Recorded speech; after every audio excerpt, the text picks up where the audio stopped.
स्वरूपं चिदानन्दकन्दं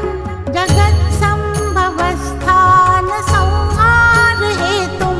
स्वभक्तेच्छया मानुषं दर्शयन्तं नमामीश्वरं सद्गुरुं साईनाथं भवद्ध्वान्तविध्वंसमार्तण्डमीड्यं